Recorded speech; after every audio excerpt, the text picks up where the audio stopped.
Buenos días, mi nombre es Edwin Flores, vengo a la Universidad San Francisco de Quito y hoy les voy a hablar sobre un tema muy importante que es la historia de la economía mundial en un periodo desde 1890 hasta 1950.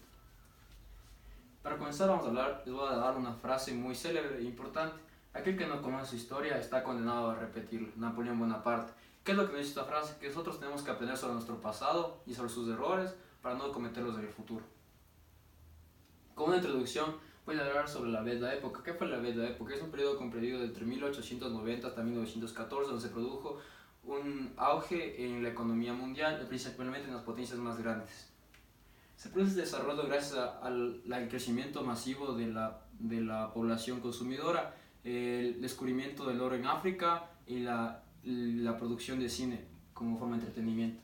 En 1813, antes de que comience la Primera Guerra Mundial, se distribuyó la producción industrial de forma en que quedó distribuida en países como Estados Unidos, Alemania, Reino Unido y Francia.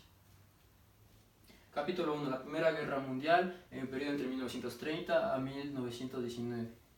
Objetivos económicos del concepto de la Unión Europa. Alemania lo que buscaba era desestabilizar el capitalismo en toda Europa y en el mundo. Alemania lo que consideraba con la Unión de Europa era no una forma económica, sino reunir todos los países europeos haciendo alianzas de aduanas para así mejorar el comercio y concentrar más en la economía. Lo cual no se pudo, ya que los intereses que Alemania buscaba era siempre estar como líder y pedía territorio a los demás países, lo que llevó a la guerra.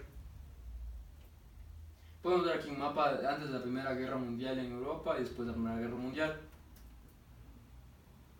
Capítulo 2 vamos a hablar sobre los periodos de entreguerras entre 1920 y 1939 y Estados Unidos como una potencia hegemónica.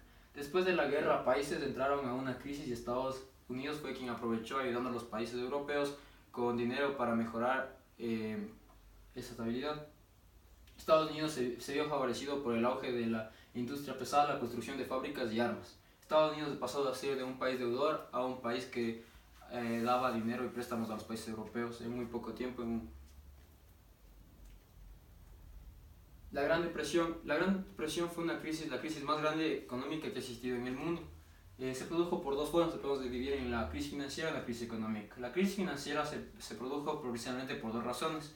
Una política de dinero fácil que hacía que los bancos pudieran hacer con lo que quisieran con el dinero de sus inversores. Y el monopolio. ¿Qué es el monopolio? El monopolio lo que hacía era que al ver solo un vendedor de un producto, todos tuvieran que comprar a él le mandaba el precio y ponía el precio que ellos querían. La crisis económica se afianzó debido a dos razones. La primera, los países que tenían estos problemas comenzaron, en vez de solucionar, a exportar su desempleo, y muchos economistas daban buenos argumentos sobre que la economía estaba bien cuando estaba muy mal. Capítulo 3. La Segunda Guerra Mundial y la reconstrucción después de la Segunda Guerra. Existieron varias razones de por qué se produjo la Segunda Guerra Mundial. Principalmente económicamente podemos hablar sobre que se produjo gracias a que Alemania y Japón pensaban en su economía a largo plazo.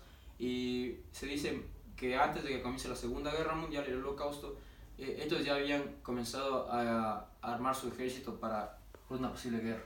Después de la Segunda Guerra Mundial, Alemania quedó totalmente excluida de la economía mundial.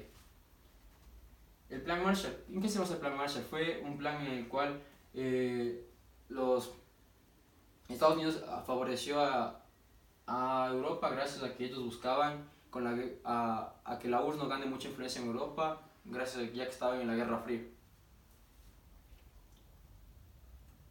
Conclusiones. Para conclusión podemos decir que después de la Segunda Guerra Mundial la economía financiera cambió totalmente y la gente ahora pensaba más en el desempleo y en la forma política y económica de un país.